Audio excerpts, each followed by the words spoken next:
Mesdames et messieurs, bonsoir. Madame la Présidente, messieurs les administrateurs, les directeurs et tous ces membres qui nous font l'amitié ce soir de venir à cette réunion, organisée par la Revue d'économie financière.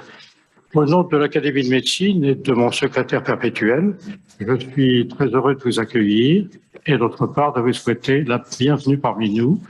Nous avons un programme qui est relativement chargé à tenir en 2 heures, donc par conséquent, on va commencer le plus rapidement possible. Je pense que la distanciation et toutes les règles qui nous ont été édictées sont respectées, par conséquent, nous pouvons commencer sans problème. Madame. Cher Jean-Paul Tillement, cher monsieur le professeur, un immense merci au nom de l'association Europe Finance Régulation de nous accueillir à l'Académie de médecine. Je ne sais pas si beaucoup d'entre vous aviez déjà franchi les portes de cette académie. Pour ma part, j'ai beaucoup fréquenté la maison d'à côté dans une ambiance post-68 art.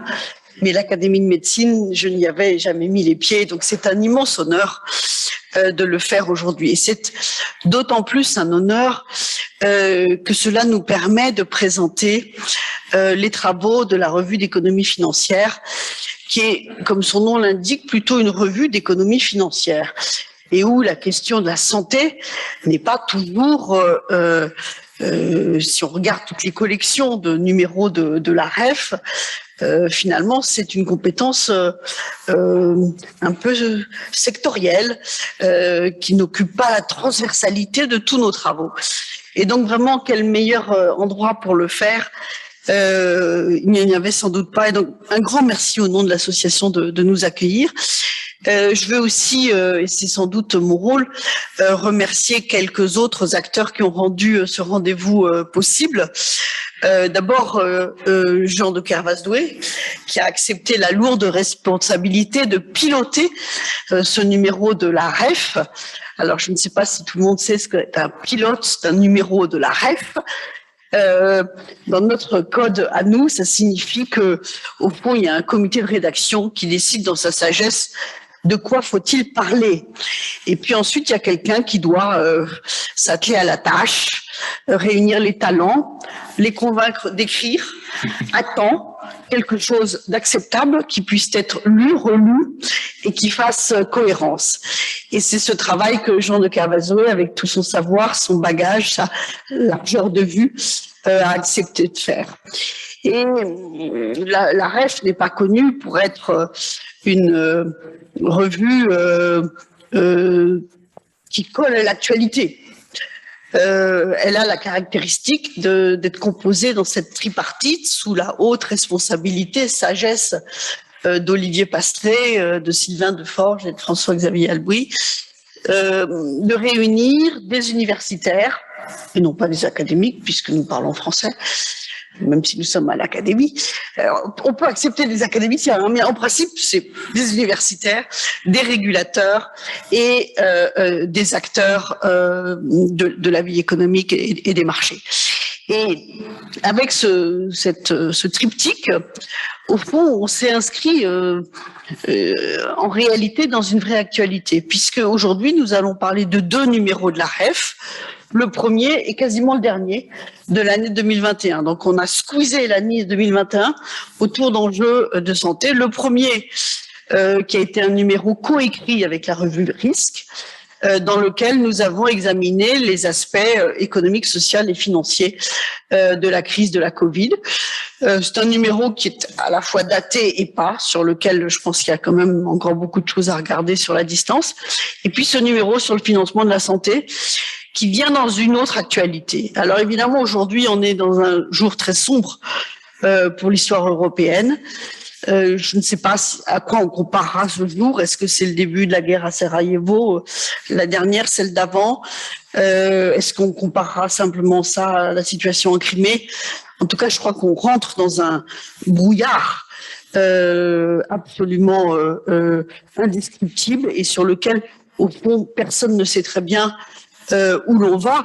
J'en veux pour preuve d'ailleurs les hésitations et les discours très flottants qu'il y avait dans les 3 semaines qui ont précédé ce matin l'invasion, non pas du Donbass, mais de l'Ukraine, par, j'allais dire l'Union soviétique, par la Russie. Et pourtant, dans ce contexte, quelque chose me dit que les sujets de santé vont rester ce qu'ils sont dans les préoccupations des Français. Et quel que soit le sondage que vous prenez, les questions de santé, c'était une tendance, j'ai regardé, qui existait déjà avant la Covid, mais qui n'a fait que se renforcer. Or, ce qui est frappant, c'est qu'on est quand même dans un point de rendez-vous de la vie politique de notre pays, où le sujet de santé est évoqué, on en parle, y compris parce que pendant le premier confinement, certains ont été pris un peu au dépourvu de l'état de capacité d'accueil de notre système hospitalier ou des enjeux autour de la pharmacie, du médicament. Et puis, finalement, lorsque l'on regarde les débats, alors je sais bien que la campagne n'a pas officiellement commencé, mais enfin, je me réjouis que le numéro de la REF comporte un certain nombre d'options. Et je ne sais pas si vous allez l'envoyer à tous les candidats en leur disant, ben regardez à quoi ça ressemble, ce sur quoi il faut réfléchir.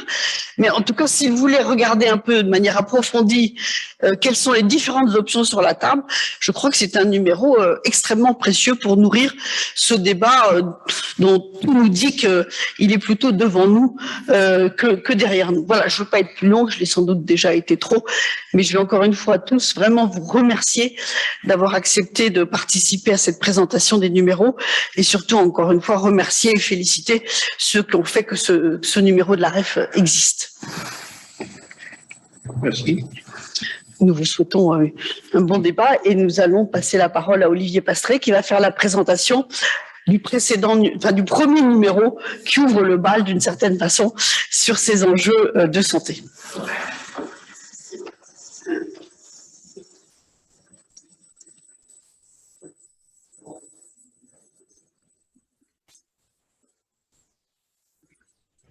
Je vais t'interpeller. Je vais t'interpeller en te disant que tu as juste fait une toute petite erreur. Oui, parce qu'en général, il y en a plus, en disant que la revue ne colle pas à l'actualité. Ce qui n'est pas vrai. Une des fiertés du comité de rédaction de la REF, c'est d'avoir souvent, pas toujours, anticipé les sujets. Et on l'a démontré une fois de plus. Je vais juste citer 2 exemples. On est la première revue d'économie financière au monde à avoir fait un numéro sur la Chine, qui était le numéro 102 en 2011. Et on était, ce qui colle à l'actualité, le premier numéro spécial d'une revue d'économie financière à avoir fait un numéro sur les pays d'Europe de l'Est et de la Russie. Donc on était dans, au moins ces 2 cas, parfaitement en avance par rapport à tous les autres. Après, deuxième remarque, merci à Jean-Paul de nous recevoir. C'est vachement sympa, cet endroit. Et donc, on a décidé que maintenant, toutes les présentations au numéro de la REF, on les ferait ici. Parce que c'est quand même vraiment agréable. Juste une question. Le mec derrière, c'est qui? Hippocrate, d'accord. On n'a pas fait de numéro sur Hippocrate. Mais sur tout le reste, on l'a fait. Alors moi, je suis déjà que c'est là de la revue d'économie financière, c'est-à-dire que j'essaie de promouvoir cette revue qui est évidemment absolument remarquable.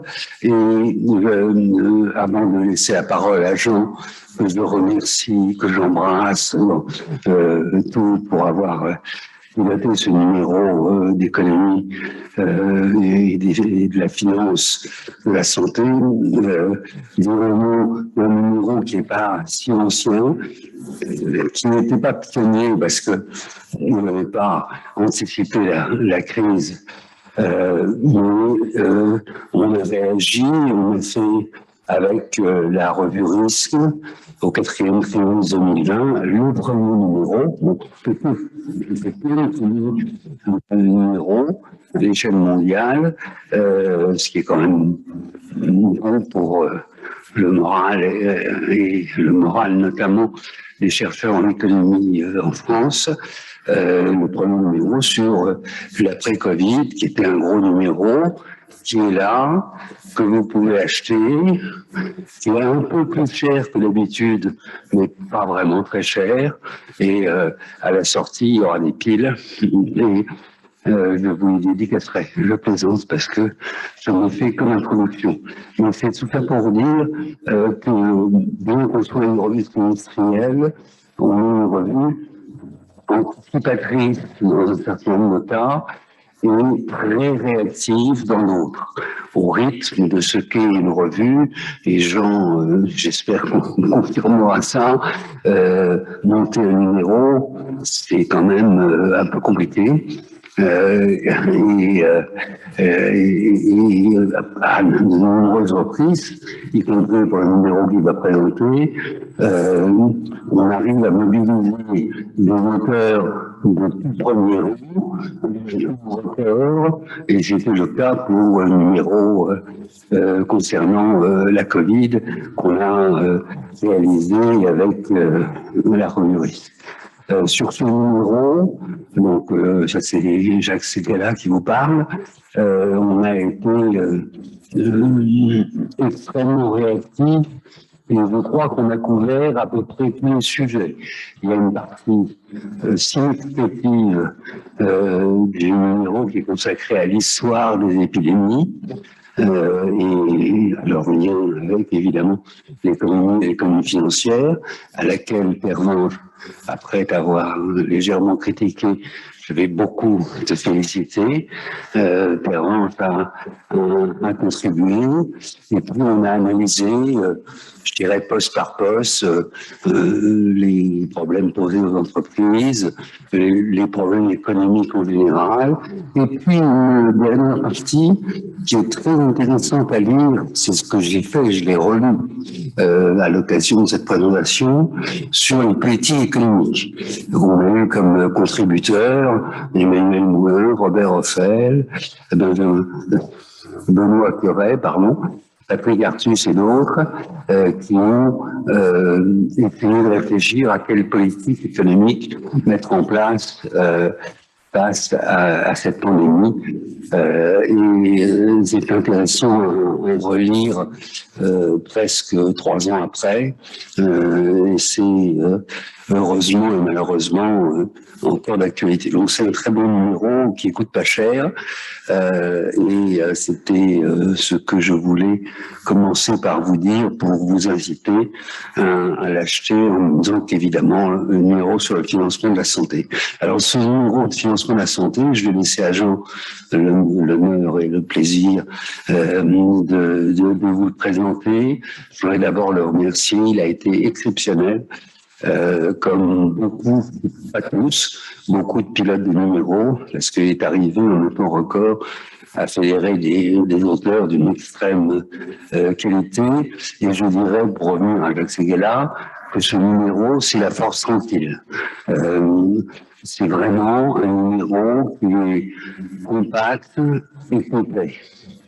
Compact parce que 12 articles, alors c'est pas le dernier article du FT ou des Échos, c'est des articles vraiment documentés et complets, qui couvrent, je crois, à peu près tous les sujets, donc compact et complet. On parle de recherche, on parle de techno, on parle de prévention, on parle d'assurance maladie, on traite tous les sujets et on a un nombre relativement limité de pages, un panorama d'un sujet qui malheureusement va encore nous occuper pendant de nombreuses années. Voilà ce que je voulais dire. Jacques Séguéla va céder la place à, j'imagine, Jean, pour la suite, non? Ou à Éric Le Boucher qui nous fait l'honneur, l'amitié, le bonheur de d'animer la suite des débats et qui a été obligé. Oui, bah, tu viens là.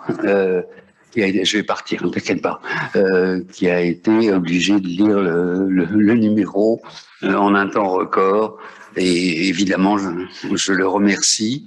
Mais surtout, je vous remercie d'être là. Deux, si vous êtes tous d'accord,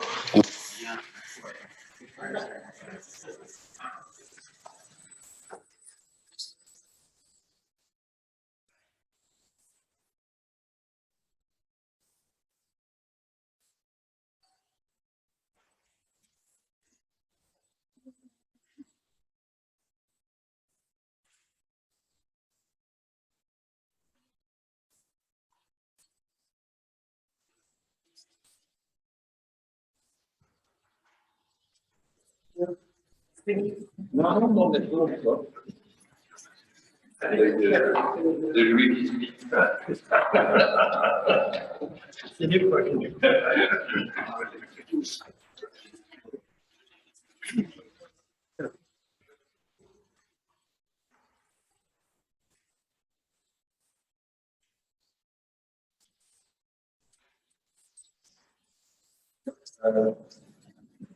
Ok, voilà. Merci. Bienvenue à tous. Donc, je suis Éric Leboucher, journaliste aux Échos, à l'Opinion et à Slate. Je cumule. Et ça me fait très plaisir d'animer ce débat entre des personnalités très éminentes, comme vous allez le voir, pour illustrer une revue très savante, la revue d'économie financière, qui consacre donc, comme ça a été dit, le dernier numéro au financement de la santé. Donc avec moi, d'abord Jean-Paul Tillemont, mais il vient de se présenter tout à l'heure lui-même, donc qui nous reçoit. Merci beaucoup. Et qui vient il nous le dira, qui vient de présider, qui va présider un comité Sésame, c'est ça, dont l'Académie, dont l'Académie de médecine vient de décider de la création. Ensuite, et je commence par Jean de Kervasdoué, dont on a parlé, qui est un grand spécialiste de l'économie de la santé en France et qui a toujours eu une position extrêmement libre dans ses positions, dans ses prises de position, et aujourd'hui, c'est, je crois, une pensée fructueuse pour pour remuer un peu cette immense économie de la santé, ces milliards distribués et auxquels plus personne ne voit visiblement les grandes lignes et les structures. Et donc, il va nous brosser cela et nous brosser, j'en suis sûr aussi, les positions de réforme et de changement. Après Didier Bazocchi, qui était l'ancien directeur général de MMA, qui est un ingénieur qui a passé toute sa carrière dans la santé et qui nous parlera de l'assurance santé de son point de vue. Et puis Rémi Pellet, qui est lui un spécialiste des finances publiques et qui donc nous parlera anglera plus conformément au texte qu'il a écrit dans la revue, nous parlera plus précisément du financement. Mais je passe tout de suite la parole à Jean qui va brosser le tableau général avec vous faire les lumières sur ce terrain souvent opaque. Bien, merci à mon tour de te remercier, Eric, de remercier Pervenche et mes amis et complices Olivier Pastré et François-Xavier Albouy qui m'ont fait travailler effectivement pendant quelques semaines, et remercier surtout à vous, monsieur l'académicien, de nous accueillir dans ces locaux à la fois efficaces, dont le charme désuet me touche à chaque fois que j'ai l'honneur de venir ici. Alors, je voudrais surtout remercier les auteurs. Alors, vous en avez deux à ma gauche, dont je ne présenterai pas, mais qui ont accepté d'écrire un article pour ceux d'entre nous qui en ont l'habitude. C'est long, difficile. Alors, je sais que Rémi, notamment, écrit plus vite que son ombre, et Rémi est le grand professeur de droit social en France et de droit financier. Et j'ai beaucoup d'amitié et d'admiration pour lui depuis longtemps. Quant à Didier, c'est un vieux complice, puisque nous étions ensemble à la direction des hôpitaux il y a maintenant plus de 40 ans. Mais surtout, mes amis américains, dont je dirai un mot, et vous avez la chance dans cette revue d'avoir 2 articles très, très originaux, dont je dirais un mot, dont celui de mon ami John White, qui est professeur aux États-Unis, et qui explique pourquoi les dossiers médicaux informatisés ne marchent pas et ne marcheront pas. Donc c'est un papier formidable qui montre en quoi c'est un échec et pourquoi c'est un échec, mais j'en dirai quelques mots tout à l'heure. Bon, c'est pas dans le sens de l'histoire, et c'est pas ce que je croyais moi-même il y a 35 ans, puisque j'ai eu le malheur de monter une société d'informatique hospitalière qui ne m'a pas totalement ruiné, mais qui m'a coûté de l'argent. Alors, avant de décrire, donc mon exposé va être fait. Eric a insisté pour que ce soit 20 minutes. Vous savez que je respecterai ces 20 minutes. Je vais présenter en 10 minutes la problématique du sujet du financement de la santé. Et je passerai 10 minutes à résumer très très brièvement les 9 autres articles, puisque aussi bien Didier que Rémi présenteront le leur. Alors, l'économie de la santé a un problème majeur que les économistes connaissent, mais nos amis médecins ne connaissent pas, c'est que l'économie ne marche pas. C'est-à-dire que les principes de base de l'économie ne marchent pas pour des raisons que je vais vous rappeler très succinctement. Et ceci pose énormément de problèmes, parce que je ne vais pas faire l'apologie du marché, mais on a vu avec le système des régimes soviétiques que quand on n'avait pas de système de prix, notamment pour arbitrer l'offre et la demande, eh bien, on avait des problèmes. Alors, ça ne veut pas dire que le marché soit un bienfait universel, mais à partir du moment où ça ne marche pas, il faut trouver des systèmes qui pallient ou qui répondent à la question, aussi simple que ça, comment attribuer de l'argent à un hôpital, comment attribuer de l'argent à un médecin, pourquoi et comment le payer. Et ça pose toute une série de problèmes de fond. Alors, pourquoi ça ne marche pas ? Pour des raisons éthiques, c'est-à-dire que personne n'imagine de mettre aux enchères un rein artificiel pour savoir qui va être transplanté. Rien que l'idée de l'évoquer me glace. Par ailleurs, les axiomes de base de la microéconomie n'ont pas cours. Alors, la première, c'est la discontinuité du temps. Alors, vous savez que la manière dont les économistes traitent les questions du temps, c'est par le taux d'actualisation. Mais supposez que vous allez mourir demain si vous n'êtes pas soigné. Vous avez donc, les économistes diraient, un taux d'actualisation infini, mais aussi la possibilité de faire du chantage et bien entendu l'éthique médicale pour vous à cette question. Mais plus subtilement, et j'ai mis du temps à y arriver, c'est que l'économie fait l'hypothèse que vous savez ce que vous allez acheter. Et on appelle ça en économie la symétrie d'information. Donc quand vous achetez une bouteille d'eau ou un demi-pression, vous savez à peu près ce que vous achetez. Or, quand vous allez voir un médecin et que vous vous sentez malade, vous ne savez pas si vous l'êtes, vous ne savez pas ce que la technique médicale a à vous donner, et en fait, vous n'achetez pas un bien. C'est-à-dire, quand vous allez voir un médecin, vous n'achetez pas une opération chirurgicale. Vous n'achetez pas non plus un médicament. Alors, vous pouvez dire, on achète un service, mais c'est une tautologie, comme vous le savez. Non, ce que vous achetez, c'est de la confiance. Alors, vous savez que Kenneth Arrow a eu un prix Nobel d'économie pour avoir découvert dans un article donc ce qu'on appelle en économie l'asymétrie d'information, c'est-à-dire que l'information entre le médecin qui sait et le malade qui ne sait pas n'est pas symétrique. Bien entendu, Kenneth Arrow a raison de mon point de vue. Mais je suis allé avec mon ami Joe White, celui qui a écrit l'article dont je vantais les mérites tout à l'heure sur l'informatique, un papier sur le fait que on achète de la confiance et la question de savoir quel est le prix de la confiance. Parce que c'est le médecin qui va transformer votre demande d'aller mieux en examen d'imagerie, en examen de biologie, en médicaments, etc. Alors, donc, tout ça, ça pose des problèmes. Et les problèmes sont encore plus graves parce qu'il n'y a aucun lien entre la demande de soins et le financement des soins.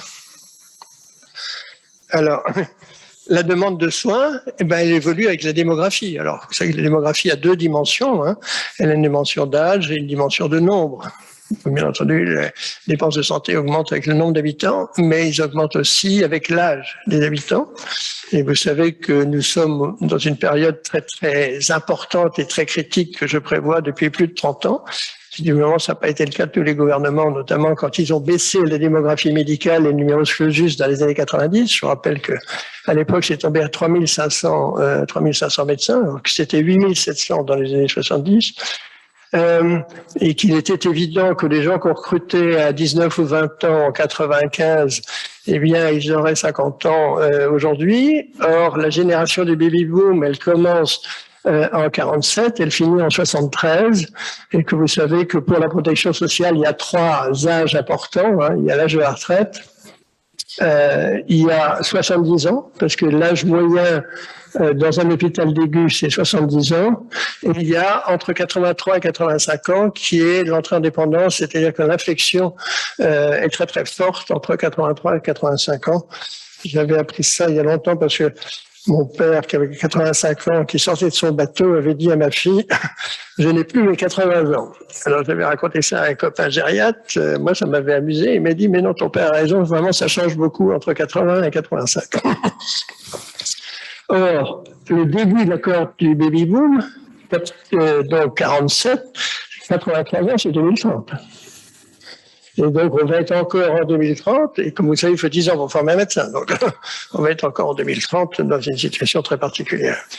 Donc, la démographie, les innovations, la prévention, qui, contrairement à ce qu'on raconte et dans tous les partis politiques, comme vous le savez, la prévention, quand ça marche, ça coûte de l'argent, ça ne rapporte pas. Sauf si on fait l'hypothèse que les gens qui ne meurent pas de tabac sont immortels. La vie est une maladie sexuellement transmissible, 100% mortelle. Alors, comme vous le savez, les tabagiques meurent 5 ans plus tôt que la moyenne des Français, mais durant leur vie, les tabagiques, ils coûtent moins cher à l'assurance maladie que les non-tabagiques. Alors, c'est pas vrai des alcooliques, ou c'est l'inverse. Les alcooliques, c'est aussi 5 ans de moins, mais donc voilà. Alors, je ne dis pas qu'il faut fumer pour diminuer les dépenses de santé, mais il faut cesser de raconter des bêtises sur les bienfaits économiques de la prévention. Et bien entendu, le troisième point, ce sont les épidémies. Donc la demande, c'est la démographie, la médecine, la solvabilité et l'offre. Elle va dépendre de l'histoire, elle va dépendre des budgets, et pour ce qui est du financement, de la richesse de l'économie. Et donc, quelle est la base et quel est le lien ? Alors, comme il n'y a pas de lien entre l'offre et la demande, et comme il n'y a pas de marché, on rationne. Alors, comme vous savez, j'écris ça depuis 40 ans, puisque mon premier livre s'appelait « La santé rationnée », avec un point d'interrogation. Avec Didier, nous avons réécrit un livre il y a 2 ans qui s'appelle « La santé rationnée sans point d'interrogation », et avec, comme sous-titre, « Un mal qui se soigne ». Donc, la question est de savoir quels sont les mécanismes de rationnement les moins inappropriés. Alors, le mécanisme de rationnement est la règle. Comme vous le savez, alors, une chose essentielle, et c'est pas du tout un jeu de mots, quand on dit le prix d'une consultation, c'est pas un prix, c'est un tarif.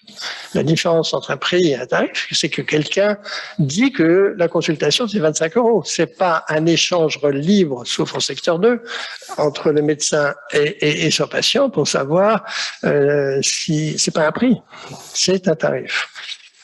Et donc, se pose la question de toutes les nomenclatures, que ce soit celle de la T2A, que ce soit la nomenclature d'actes, etc. Bien entendu, les lits sont rationnés, les médecins sont rationnés, ça s'appelle numerus clausus. Les installations sont rationnées et les politiques donc tentent de contraindre la demande. Et quand vous regardez depuis 2010 les différents gouvernements les uns après les autres, vous voyez qu'il y a eu un taux de croissance en gros de 2%, alors que le taux de tendance naturelle, toutes choses étant égales par ailleurs, c'est 4,5%. Alors, donc, les gouvernements essayent de faire entrer un rhinocéros dans une cage à lapins. Donc, de temps en temps, ça marche, et puis de temps en temps, le rhinocéros s'échappe, ce qu'il vient de faire à l'occasion de l'épidémie, puisqu'il y a eu une très très forte croissance, non seulement en France, mais également au Royaume-Uni. Je ne sais pas si vous suivez cette preuve, mais le Royaume-Uni, les dépenses de santé, c'était 10% du PIB, et ils nous ont dépassé cette année. Donc, monsieur le Premier ministre a laissé croître de 2,4% de PIB les dépenses de santé du Royaume-Uni en 2 ans. Voilà. Donc, tous les pays au monde se demandent comment ajuster le financement à l'évolution de la demande, parce que bien entendu, nous ne sommes pas les seuls à nous poser ces questions. Sur quels critères transférer de l'argent aux acteurs? Quel signal économique faut-il leur donner pour orienter leur pratique dans l'intérêt de leurs patients sans alourdir les prélèvements obligatoires? Quel est le système de paiement le plus adapté? Faut-il demander aux patients de payer les soins? Vous savez que ça a été longtemps une idée française, à la fois sur le petit risque, voilà, et sur le ticket modérateur qui n'a jamais rien adhéré, mais Didier en parlera éventuellement.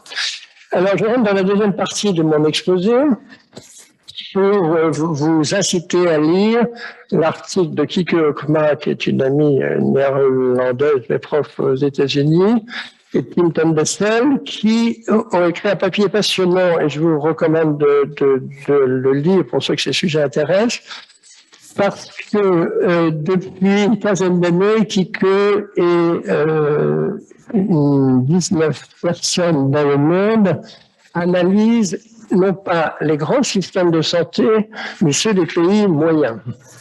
Alors, on connaît tous assez bien les États-Unis. On connaît un peu le Royaume-Uni, on connaît en général assez mal l'Allemagne, on connaît assez mal l'Italie, si ce n'est que, comme vous savez, le système de financement italien, ils sont copiés le système britannique, simplement ils ont oublié qu'ils n'étaient pas anglais. Mais et donc, comme vous savez, en Angleterre, il y a des files d'attente. Bon, en États-Unis, on connaît toujours quelqu'un qui... Alors, en Italie, pardon.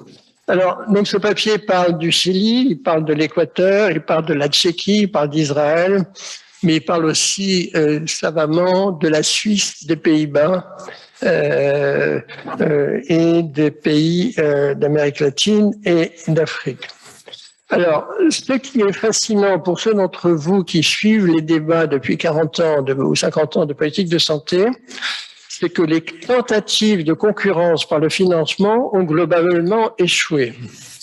Alors, pour pour les économistes de la salle, c'est assez clair. Pour les autres, c'est peut-être moins évident. C'est-à-dire qu'on a pensé que on pourrait, et notamment sur l'idée des HMO américains, faire en sorte que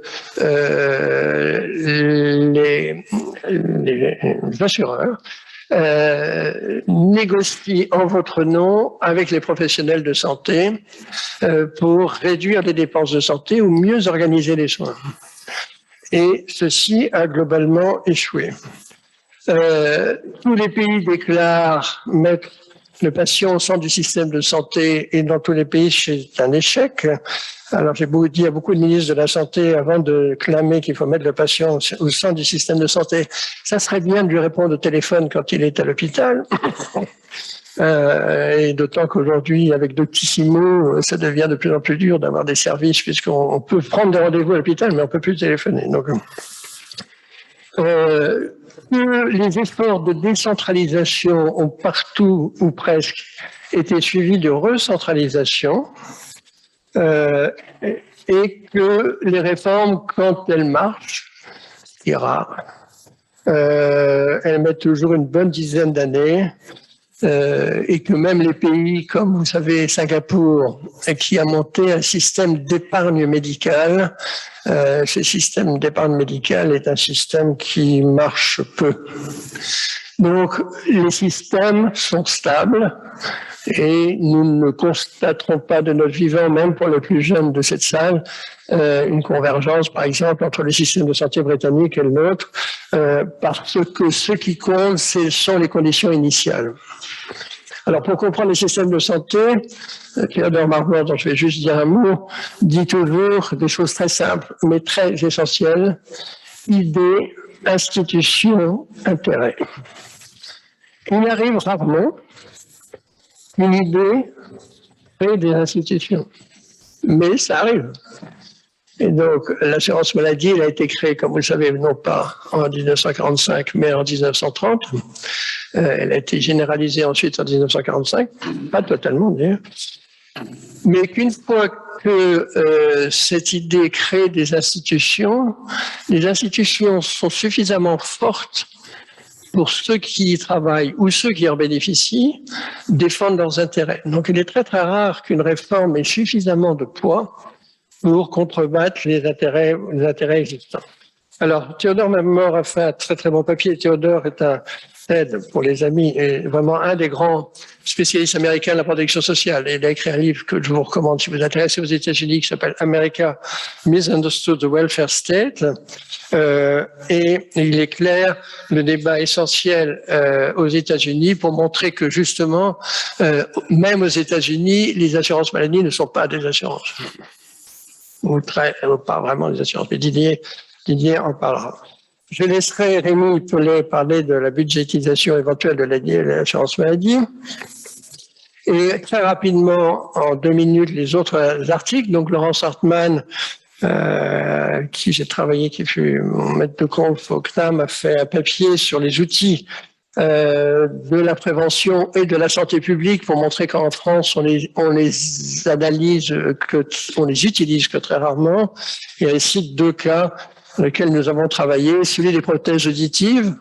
Alors, vous savez que ça, c'est une bonne nouvelle et c'est une décision du gouvernement Macron d'avoir généralisé l'accès par l'assurance maladie aux prothèses auditives qui ont énormément de conséquences psychiatriques et sociales à terme. Laurence a également analysé le bien fondé qui va à l'encontre de ce que je disais tout à l'heure, c'est que dans certains cas, les infirmières salariées à temps plein pour éduquer les patients, pour lutter contre leur diabète, permettent de diminuer fortement les dépenses de la prise en charge des diabétiques. Karen Chevron et Morgane Michel, à partir des bases de données de l'assistance publique de Paris, ont montré que les soins aux patients de milieu modeste à très bas surcoût. Il y a un article formidable de Marie-Aline Quétillon, qui est une fille formidable. Elle était majeure de l'école de Rennes. Elle a été majeure du master que j'avais au CNAM. Malheureusement pour nous, heureusement pour elle, elle est partie à Harvard et elle reste à Harvard. Je doute qu'elle revienne en France. Mais elle a écrit un document que je conseille à mes amis de l'Académie de médecine de lire sur le déclin chiffré de la recherche médicale. Qui est dramatique et ce déclin a de très nombreuses causes. Alors, je m'en parlerai pas juste simplement pour évoquer la multiplicité des tutelles, la faible rémunération, la recherche en silo, le fait que l'on finance des projets comme si on croyait orienter la recherche et on finance pas des équipes, enfin bref. Il y a énormément de choses. Ce papier est tout à fait remarquable. Et j'ai hâte de pouvoir voir l'analyser à la fois la régulation de l'industrie pharmaceutique et la nouvelle stratégie économique de l'industrie pharmaceutique qui a fait prendre en otage l'ensemble des systèmes de sécurité sociale du monde. Alors, ça c'est particulièrement marqué, si vous avez suivi, pour le tarif de remboursement d'un médicament qui permet de traiter l'hépatite. Et donc, ils ont commencé à 80 000 $. La France a négocié à 40 000 €, les Italiens à 4 000, et à 900 $, ils gagnent beaucoup d'argent. Donc aujourd'hui, l'industrie pharmaceutique ne s'intéresse pas au prix de la recherche, au prix du marketing, etc. Elle se demande toujours jusqu'où puis-je faire payer un système d'assurance maladie pour qu'il ait intérêt à acheter mon médicament. Voilà. Alors, et enfin, donc, cet article merveilleux, mais je m'arrête là parce que j'ai déjà dépassé 2 minutes mon temps, sur les raisons pour lesquelles les dossiers médicaux partagés et les dossiers informatiques ne marchent pas. Une raison, juste une, mais vous verrez qu'il y en a beaucoup d'autres. C'est que le problème de toute organisation, ce n'est pas d'accumuler des informations, c'est de les réduire. Et que si vous passez trop de temps à collecter des informations, donc vous allez connaître tous les paramètres biologiques de Madame Dupont, que vous allez avoir beaucoup de temps à collecter, mais personne ne va vous dire ce qu'on faisait autrefois avec des dossiers papier. Ah, mais d'ailleurs, elle vient perdre de son mari, et puis vous savez, elle a du mal à marcher. Bon. Voilà. Et donc, on a des dossiers absolument gigantesques. Si vous chiffrez en temps le temps de la collecte de l'information, vous voyez que c'est considérable. Et vous voyez que en France comme ailleurs, les dossiers médicaux informatisés nationaux ont échoué. En Angleterre, ça a coûté 10 milliards de livres sterling et la Chambre anglaise a dit que c'était la plus grande catastrophe budgétaire du Royaume-Uni depuis la guerre de 40. Voilà, donc j'espère que ceci vous donnera envie de lire ces articles que j'ai résumés bien trop vite et je passe la parole, je pense. Merci Jean et bravo pour cette présentation.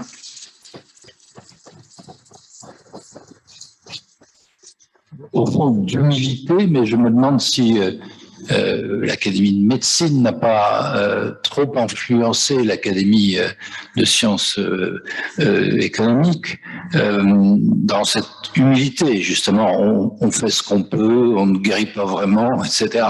Parce que tu nous as bien expliqué qu'il était difficile de dompter le rhinocéros, mais je te repasserai quand même la parole pour nous dire comment on va y réussir quand même à le faire tout à l'heure. Mais en tout cas, merci beaucoup.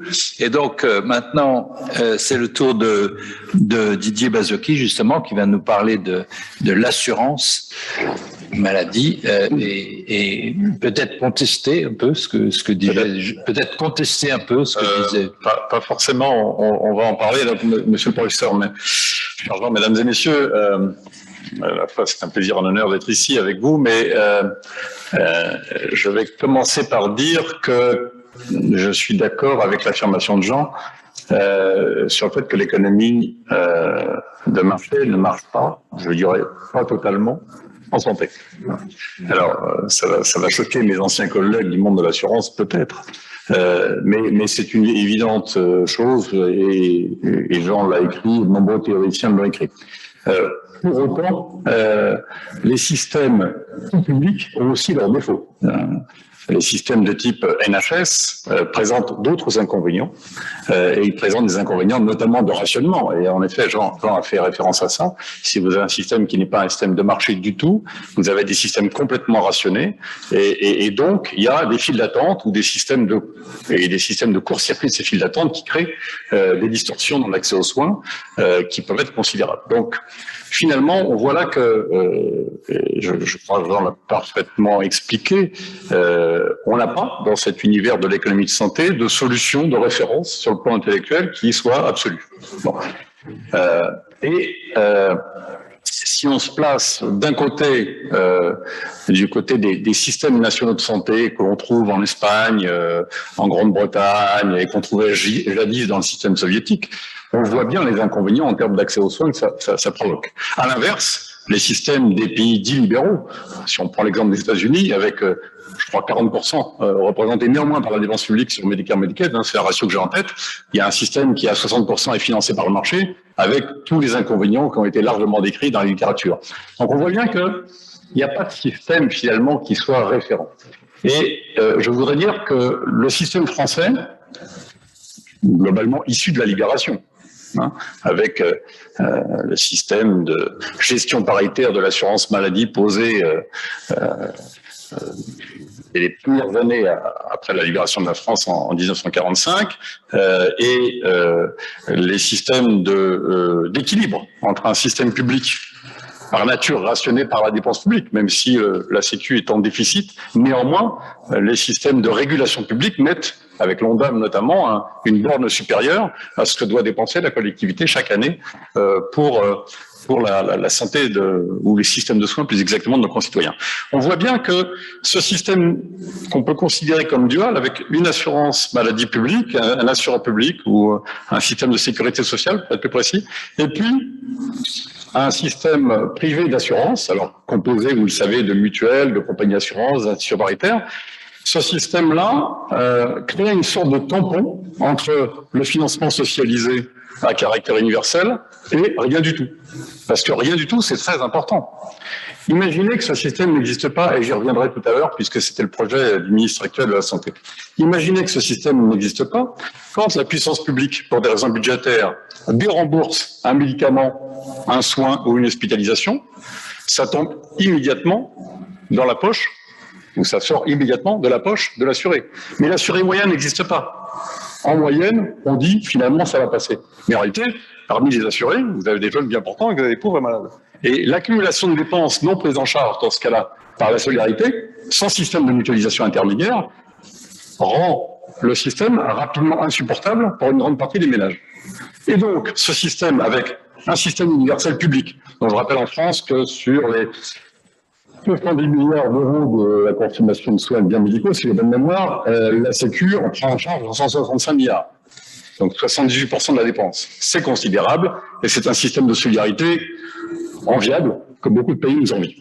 Mais, par ailleurs, le système qui n'est pas du tout mutualisé, c'est-à-dire ce qui reste, la out of pocket, le reste à charge final des patients, c'est 15 milliards d'euros.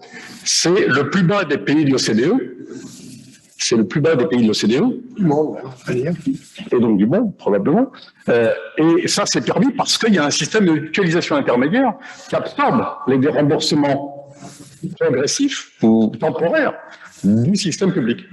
Et donc, ce que je veux montrer, c'est que, certes, le tout marché ne fonctionne pas, il a un tas d'inconvénients sociaux et économiques en matière de santé, mais que par contre, ce système français, que certains disent atypique et donc à supprimer, il a énormément de vertus.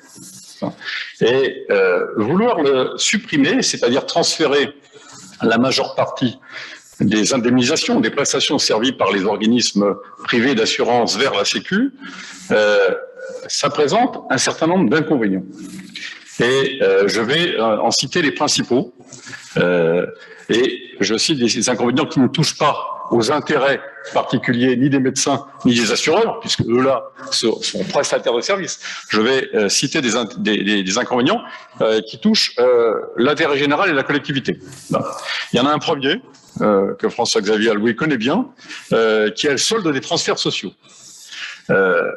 Les transferts sociaux en France sont globalement bénéficiaires pour les personnes âgées. Autrement dit, les actifs et les jeunes actifs travaillent pour garantir les retraites et l'ensemble des soins des personnes plus âgées. Donc on a un solde bénéficiaire pour les personnes âgées.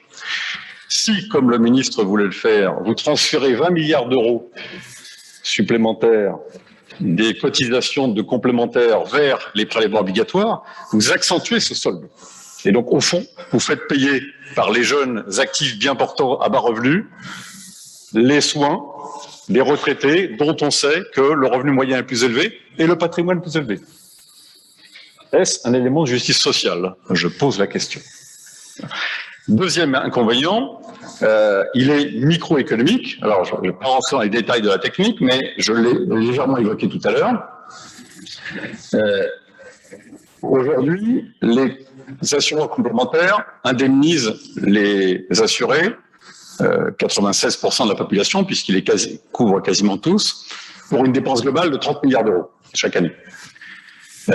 Si vous transférez sur ces 30 milliards d'euros 20 milliards vers l'assurance maladie, c'est très simple, il n'y a plus de marché, puisque l'industrie de l'assurance santé ne peut plus exister pour un tas de raisons économiques et techniques sur les 10 milliards d'euros qui restent. Autrement dit, En français, en France. Oui, en français, dans le texte, ça veut dire plus de secteur 2. C'est pour les deux. Non, c'est pas que ça. C'est pas que ça, Jean. Non, non. Justement, c'est pas que ça. C'est pas que ça. C'est pas que ça.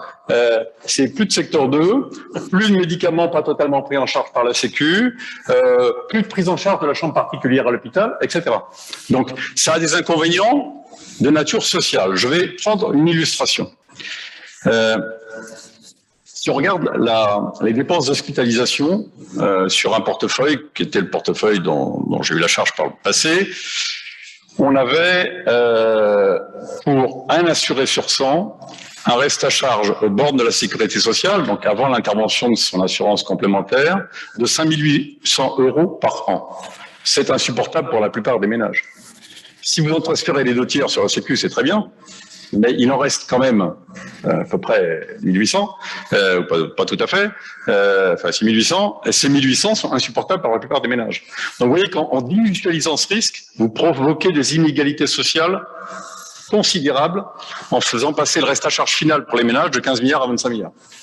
Bon, ça c'est le deuxième inconvénient. Et puis il y en a un troisième, c'est que le système de soins a besoin d'argent. Alors certes, on peut chercher à réguler la manière dont le système de soins va se procurer de l'argent. Et ça, c'est un sujet de politique publique évidemment important. Mais l'initiative privée permise par ce système tampon doit permettre, ne le permet pas aujourd'hui, pour des raisons liées à l'excessive réglementation, mais ne comprenez pas ça mal. Je ne demande pas que ça soit comment réglementé, peut-être que ça doit se réglementer différemment. Le système doit permettre de favoriser l'innovation et la réponse à des demandes de services. Aujourd'hui, prendre un exemple très concret, la plupart des contrats santé aujourd'hui prévoient de l'aide ménagère quand on a plus de 10 jours d'hospitalisation. En réalité, aujourd'hui, de nos jours, il n'y a plus 10 jours d'hospitalisation, sauf dans des cas très exceptionnels. Les chimiothérapies se font en ville, les interventions lourdes se font avec 3 jours d'hospi.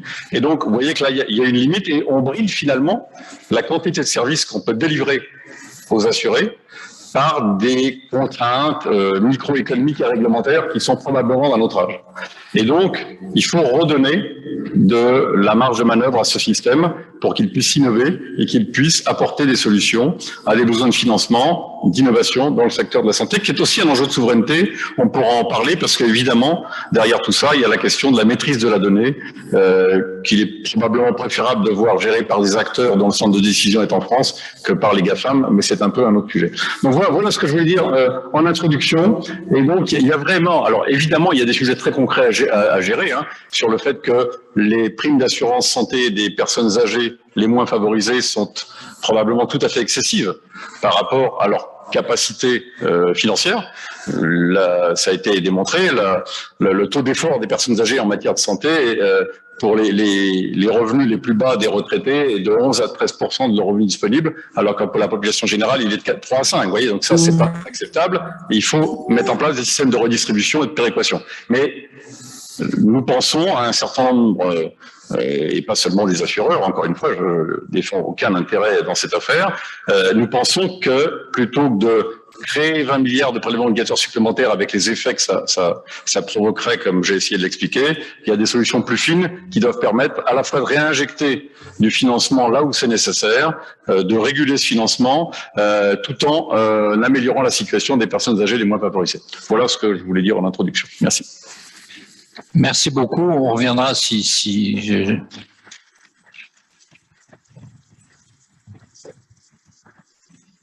si vous le voulez bien, on reviendra sur cette question de la grande sécu là que vous avez commencé à essayer de torpiller, mais je demanderai l'avis des autres participants. Mais Rémi Pellet, est-ce que vous partagez cette idée générale qu'au fond le système français tant bien que mal assure un équilibre pérenne au financement de la santé en France. Monsieur le Président, Monsieur le Secrétaire perpétuel, Mesdames, Messieurs, c'est un grand honneur de venir dans cette Assemblée. Je me sens un peu un imposteur parce que je ne suis ni médecin ni économiste.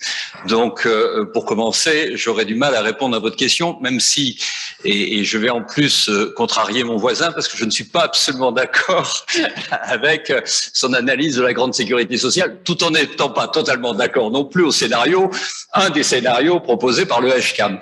Je ne suis que spécialiste de droit financier public, qui est une matière austère, et je crains de ne pas pouvoir distraire votre Assemblée, non plus que mon voisin qui fait une tête un peu triste à ma gauche. La matière est très austère, mais je vais essayer de vous expliquer en quoi elle revêt malgré tout un enjeu politique assez fort. Il a été dit que notre système date de 45, et en effet en 45 on a fait un choix très important.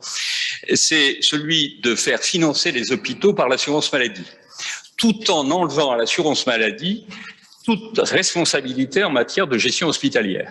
C'est une déclaration que je cite dans l'article du ministre de l'époque, monsieur Paul Bécon, qui disait « Il est hors de question que l'assurance maladie est mêlée des hôpitaux ». C'était d'une certaine manière justifié puisque les hospitaliers sont des fonctionnaires aujourd'hui et d'autre part 70% de la dépense hospitalière et de la dépense de personnel. Mais on se retrouve donc dans une situation où c'est le ministère qui décide, qui prend l'essentiel des décisions en matière hospitalière, on l'a vu avec le Ségur de la santé, sans que l'assurance maladie n'ait son mot à dire. Et pour autant, nous affirmons toujours depuis 45 l'autonomie de la sécurité sociale par rapport à l'État. Et cette autonomie, entre guillemets, juridique a été renforcée par la réforme dite Juppé de 96, puisqu'il y a eu une création constitutionnelle, celle des lois de financement de la sécurité sociale, lois financières distinctes des lois de finances de l'État. Et au passage, je rappellerai que la sécurité sociale aujourd'hui prend en charge, comme l'a dit mon voisin, 78% de la dépense totale de santé, mais plus de 90% de la dépense hospitalière. Elle n'a pas son mot à dire dessus. Et en revanche, puisque 78% c'est une moyenne, entre 90 et quoi, bien à peu près 50% de la dépense de ville. Et c'est sur dépenses minorées que l'assurance maladie a le droit de négocier avec les professionnels de santé en passant des conventions médicales qui, pour entrer en application, doivent être agréées par les pouvoirs publics, mais pour lesquelles l'assurance maladie a une marge de négociation. Alors, ce système-là me paraît schizophrénique. Si je peux me permettre de faire état d'une expérience qui vient du temps où j'étais avocat, j'étais le conseil du syndicat des obstétriciens. Il m'avait gentiment invité à participer aux négociations avec la CNAM, au sein de la CNAM, où à l'époque le directeur était monsieur, pardon, son nom m'échappe, on l'appelait Vodrokagam, voilà. Pardonnez-moi, on l'appelait habituellement Rocky. Donc, je ne sais pas le nommer. Alors, à l'occasion de cette négociation, en réalité, les décisions étaient prises, mais il fallait faire patienter les syndicats pendant une semaine. Donc, il fallait nous occuper. Et qu'a fait le directeur de la CNAM? Eh bien, il a pris les comptes de l'assurance, les dépenses de l'assurance maladie hospitalière, d'une part, hôpitaux publics et cliniques, dans certaines villes, et il a montré que l'hôpital coûtait plus cher que la clinique, en intégrant la rémunération des praticiens libéraux qui exercent dans la clinique. Alors évidemment, dire cela devant des médecins libéraux, ça ne pouvait que leur, évidemment, donner chaud au cœur. Et il a conclu son exposé assez intéressant en disant: comme je n'ai absolument pas mon mot à dire en matière hospitalière, vous comprendrez que l'argent que je perds du côté de l'hôpital, je ne peux pas vous le donner. Et donc, c'est sur cette base-là que nous avons entamé les négociations. Donc, vous voyez que cette situation est quand même assez étrange. L'assurance maladie prend en charge la dépense hospitalière, n'a pas son mot à dire, et doit négocier avec les hôpitaux, avec les médecins, ce qui reste. Donc, considérant que cette disposition est incohérente, il y a deux solutions. La solution, c'est celle des énarques, qui consiste à dire c'est à l'État de tout gérer. Puisque de toutes les façons, c'est l'État qui décide. Au passage, je voudrais ôter des esprits un mythe qui prospère dans le milieu syndical, mais qui est malheureusement entretenu par certains politologues, à savoir qu'il y aurait eu un temps où les partenaires sociaux dans les caisses de sécurité sociale auraient décidé quoi que ce soit. C'est totalement faux en matière de financement de la sécurité sociale. Les partenaires sociaux n'ont jamais eu aucun pouvoir de décision, d'équilibre financier des risques. Le seul pouvoir qu'ils avaient est un pouvoir de financier tout à fait minime, celui de la gestion administrative des caisses, qu'on leur a retiré par un décret du 12 mai 60. Donc, fin de la parenthèse.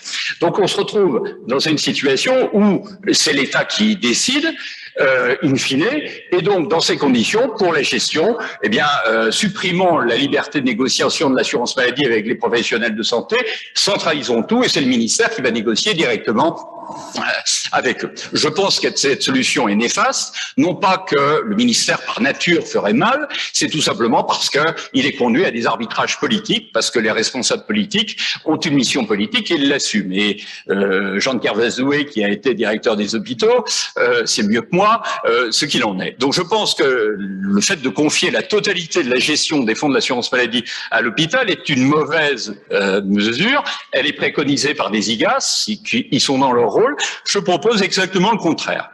À savoir que la Caisse nationale d'assurance maladie, ou plus exactement l'UNCAM, puisqu'elle chapeaute aussi la CNAM, est en charge la gestion de l'enveloppe de l'assurance maladie, mais dans sa totalité. Non seulement l'enveloppe pour la médecine de ville, mais également l'enveloppe hospitalière, ce qui signifierait que les ARS passeraient sous la tutelle de l'UNCAM et cesseraient d'être sous la tutelle du ministère.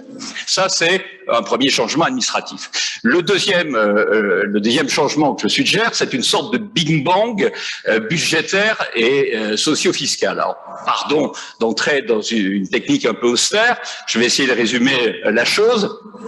Le budget de l'État est fondé sur un principe de non-affectation. Les recettes d'un côté, les dépenses de l'autre, il n'y a pas de lien entre la recette et la dépense. Ce qui est tout à fait logique, puisqu'il n'y a pas de lien de nature entre l'impôt sur le revenu et la dépense que l'on pourrait financer avec cet impôt. La sécurité sociale est fondée sur un principe exactement inverse, qui est d'origine assurantielle. Une cotisation doit servir à financer un risque. C'est le principe originel. Donc la sécurité sociale a dans son principe originellement une logique assurantielle. Et donc, on a des cotisations maladie qui étaient affectées au risque maladie, des cotisations retraite affectées au risque retraite, etc. Ce principe-là a perduré et on le trouve aujourd'hui dans les lois de financement de la sécurité sociale. Sauf que la nature du risque maladie a changé. Au départ, l'assurance maladie était une assurance du revenu professionnel. Elle couvrait principalement ce qu'on appelle les indemnités journalières, c'est-à-dire les risques de perte du revenu professionnel quand on tombe malade. Or, aujourd'hui, les dépenses d'indemnités journalières ne représentent qu'à peine, je parle sous le contrôle, 10% maximum des dépenses de la branche maladie. 90%, c'est de la dépense de soins.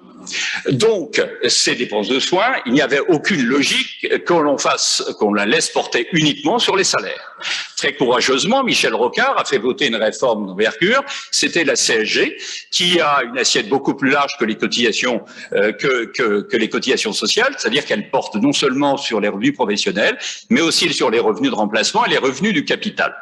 Cette réforme a été refusée par les partenaires sociaux, la droite a voté contre, y compris la motion de censure qui avait été déposée par la droite et le Parti communiste ont voté ensemble. Michel Rocard a sauvé sa peau, puisqu'il y a eu trois parlementaires de droite qui ne sont pas venus voter, et donc la réforme est passée.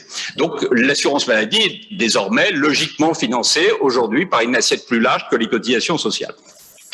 Mais on est toujours dans une logique d'affectation de la recette à la dépense.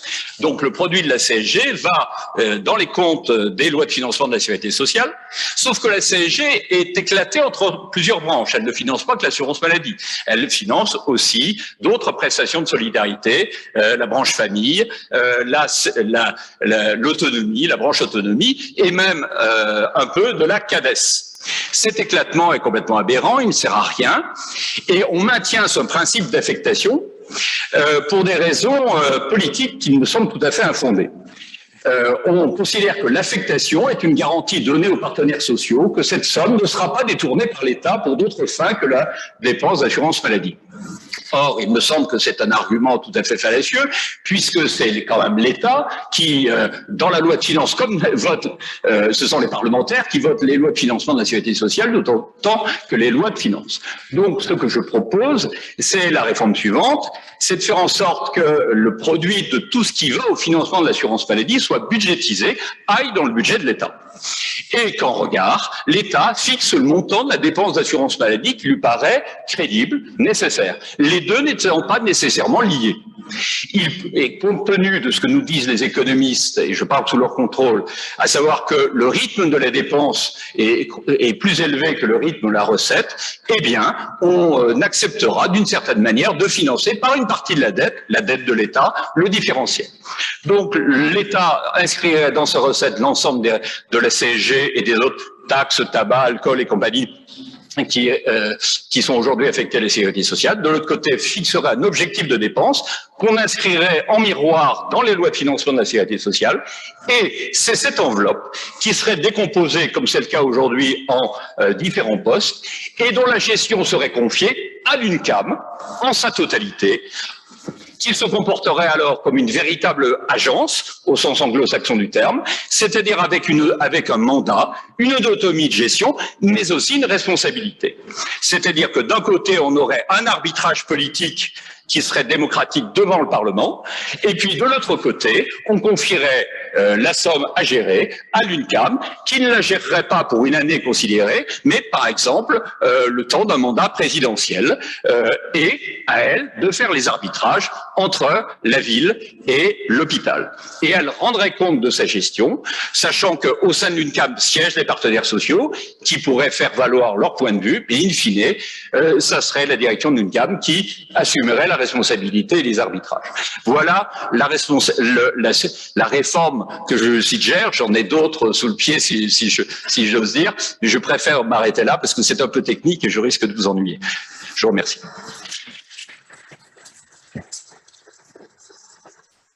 Bon, j'ai compris que le rhinocéros était en plus schizophrène. Nous voilà bien.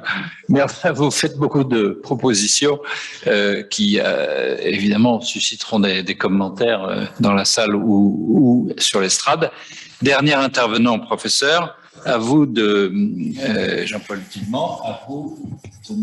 Voilà. Bien, merci. Je vais tout vous dire. Je ne suis pas sûr de savoir soigner le rhinocéros. Et je suis même persuadé que j'y arriverai pas. Mais je vais quand même vous parler de l'Académie de médecine et ce que nous faisons. Et comme vous le savez peut-être, la structure de l'Académie fait que nos activités sont scindées en groupes de travail, en commissions, en comités, qui sont tous fondés sur des thèmes spécialisés. Dans les comités, il y a un comité qui s'appelle Économie de la santé, assurance maladie, qui est en abrégé Sésame. C'est pour ça qu'on parle de Sésame. Je vous avoue que j'aime pas beaucoup les sigles, mais celui-là, je l'ai retenu parce que si vous négligez l'orthographe, l'huile de sésame, les graines de sésame, ce sont d'excellents produits.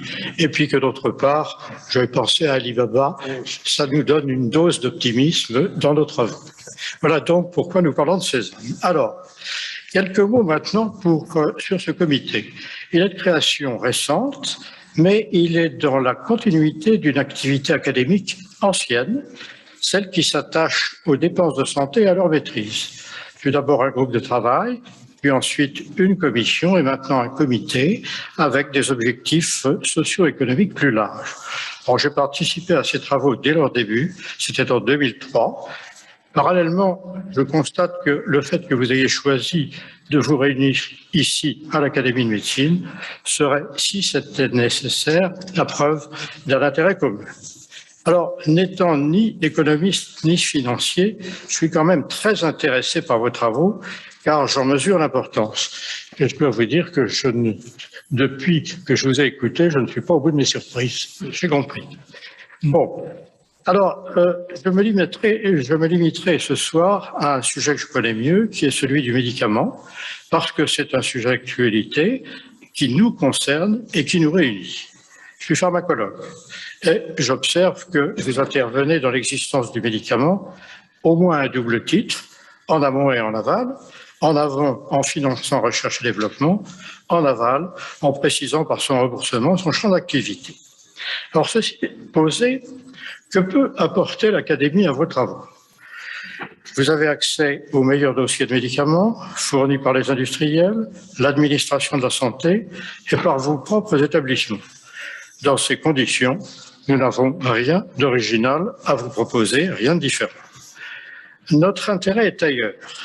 Il est dans une réflexion globale, celle de l'amélioration du système de santé français, en proposant, c'est un euphémisme, de corriger ces imperfections et en suggérant des progrès. Deux cibles principales pour cela. La première professionnelle, médico-chirurgicale, sélectionner et promouvoir les meilleurs soins possibles. La seconde, socio-économique, au meilleur coût. C'est le choix de l'efficience, pour tous, indépendamment de leurs moyens, et là c'est la référence à l'ordonnance de 45, et dans une enveloppe budgétaire, donc nous l'avons dit, elle n'est pas indéfiniment extensive. Alors, je voudrais vous donner un exemple d'abord pour préciser ces choix. Et je vais prendre un exemple relativement ancien, celui en 2003. En 2003, le ministre de l'Industrie de l'époque nous a demandé un rapport sur l'industrie pharmaceutique. C'est-à-dire que l'intérêt de l'Académie pour cette option est ancien. Je m'en souviens d'autant mieux que c'est le premier travail auquel j'ai participé ici, sitôt élu à l'Académie. Le rapport s'intitule « L'industrie du médicament, un enjeu stratégique national », publié en avril 2004. Nous y recommandions la nécessité d'une production des médicaments indispensables, nationale et indépendante sur notre sol, l'importance de développer une recherche de pointe et d'y attirer de jeunes chercheurs, et enfin l'intérêt économique des industries de santé. Ce rapport fut remarqué, il a été développé ensuite par le regretté président Jean Marmot. Dans un rapport, il avait vraiment pris la balle au bond et compris ce que nous voulons dire, puisqu'il étendait la proposition à l'attractivité de la France pour les industries des biens de santé. Malheureusement, la politique a changé, le ministre aussi, et l'idée n'a pas survécu. L'actualité de la pandémie nous a rappelé cruellement que nous aurions probablement dû la suivre. Alors, que pouvons-nous faire ensemble aujourd'hui pour reprendre l'idée de 2003 et pourquoi pas avec l'AEFR? Nous pouvons répondre à des thèmes spécifiques et à des questions plus générales relevant de notre compétence. Je suis bien persuadé que les questions ne manquent pas. C'est une opportunité que nous pourrions étudier ensemble. Notre troisième mission, elle est statutaire, c'est de mener les réflexions et travaux qu'ils jugent utiles. Alors les Français, ça fait plaisir. Alors, c'est ce que j'appelle mon espace de liberté, c'est la possibilité d'autosaisine. Et je vais vous en donner un exemple. Le dernier rapport que nous avons sorti s'appelle « Le bon usage du médicament ». Et je voudrais vous expliquer comment il a été conçu. C'était d'abord la réponse à une question, celle de deux membres de notre comité, l'un de la Cour des comptes, l'autre de la Sécurité sociale. Je vous signale vous avez cité un des académiciens dans l'assurance maladie. Et donc, il part du principe de l'observation que trop de prescriptions de médicaments sont, alors je cite, parce que c'était très sévère, rhétorique, inadaptée, voire dangereuse, et qu'elle coûte cher. Le professeur de pharmacologie n'a pas tellement apprécié ce genre de choses, mais c'était quand même vrai. Surtout que la conclusion était « Les médecins dépensent trop pour une efficacité limitée ». Bon, qu'est-ce qu'on fait dans ces cas-là? On analyse la situation et on a validé leur constat. On a mis en évidence une explication. C'est un défaut de validation des connaissances de nos étudiants dans les disciplines de pharmacologie et de thérapeutique. Et là, on constate que l'examen classant national, qui est en fait un concours puisqu'il donne accès aux futurs médecins au choix des postes, ne pose que rarement des questions sur les médicaments.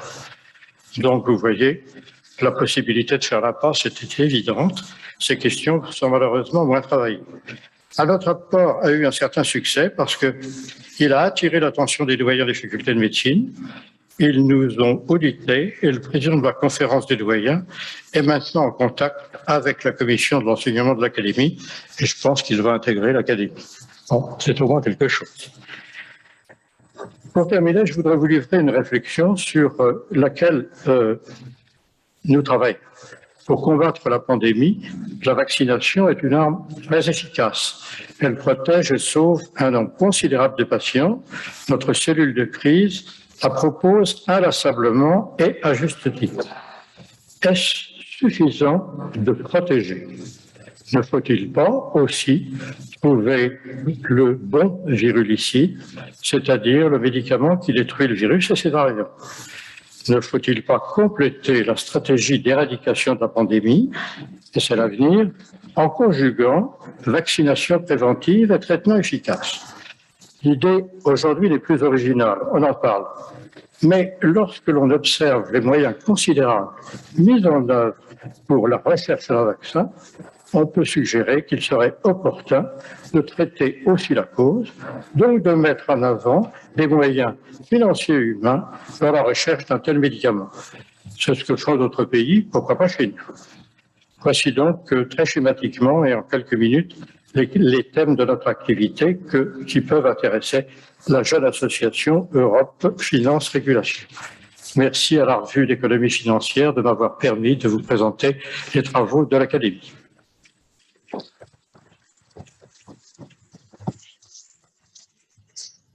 Merci, professeur, mais je vous laisse la parole pour savoir si ce que vous disiez sur les médecins prescrivent trop, à cause d'absence totale d'enseignement sur les dépenses aux jeunes, aux étudiants en médecine, est-ce que ça a changé? Est-ce que, c'est une question générale peut-être, est-ce que l'enseignement de médecine comporte un peu d'économie? Alors, c'est une excellente question. Je peux répondre de façon très précise. L'enseignement n'est pas en cause et manifestement, il est suffisant et il est très bien calibré pour les futurs médecins.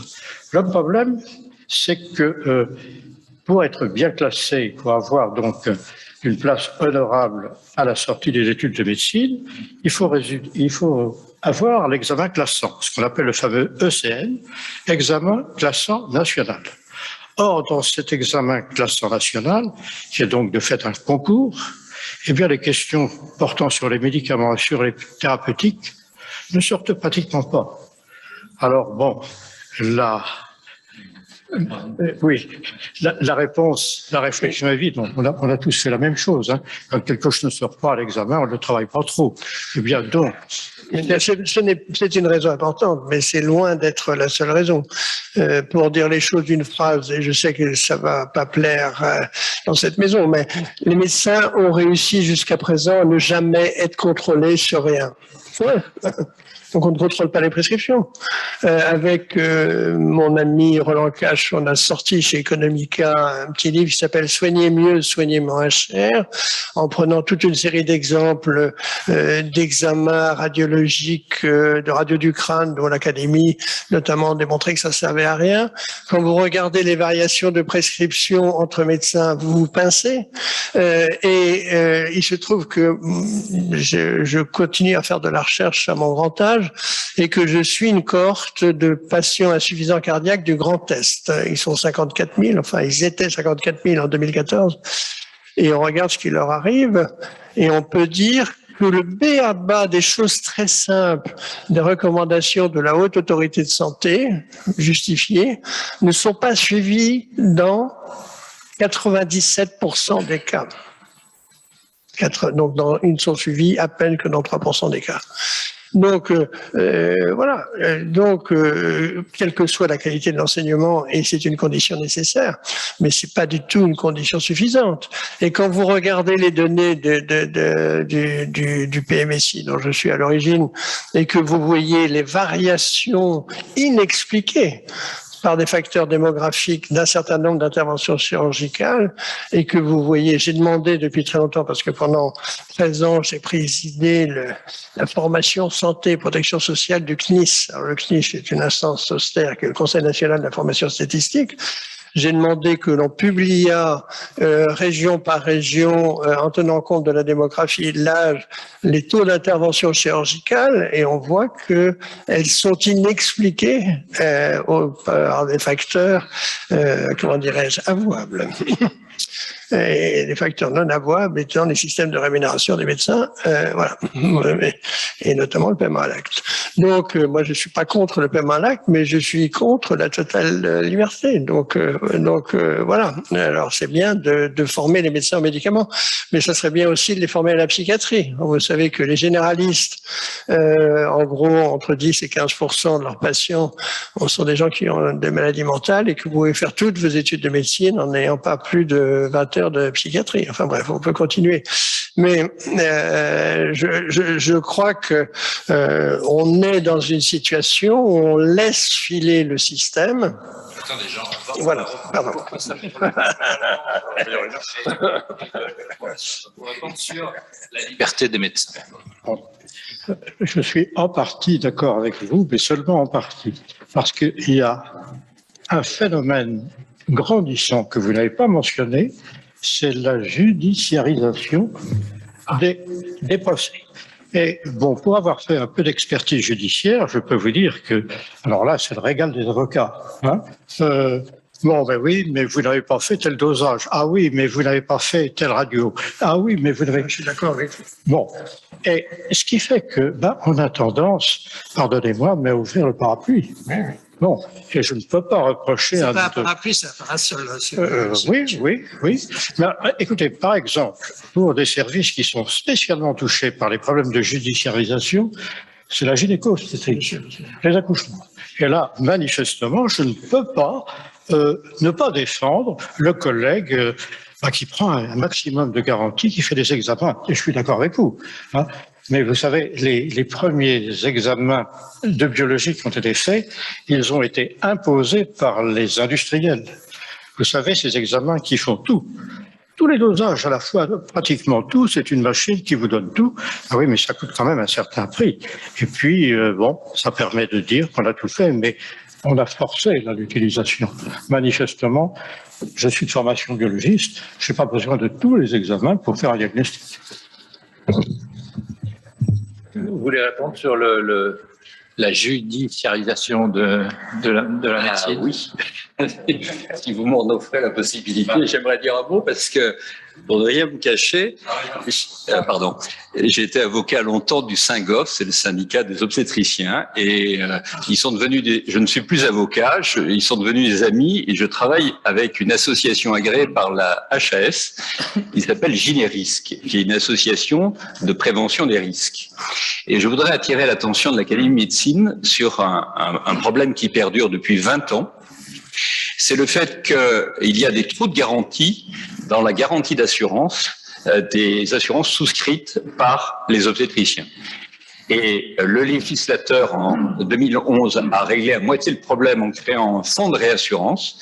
Et je tiens à signaler à votre communauté savante qu'il y a une poignée de praticiens qui sont aujourd'hui menacés de ruine alors qu'ils avaient souscrit une assurance de façon tout à fait régulière, qui n'ont pas commis de faute pénale, on est sur le terrain civil, mais que l'indemnisation qui leur est demandée est énorme, tout simplement parce que grâce au progrès de la médecine, puisqu'ils ont réussi à sauver l'enfant n'est pas mort, eh bien l'enfant qui devient adulte a une espérance de vie à peu près comparable à celle d'un adulte, et donc les dépenses pour soigner cette personne pendant toute une vie sont prises en charge par l'assurance maladie qui, tout à fait normalement, se retourne vers l'auteur du dommage.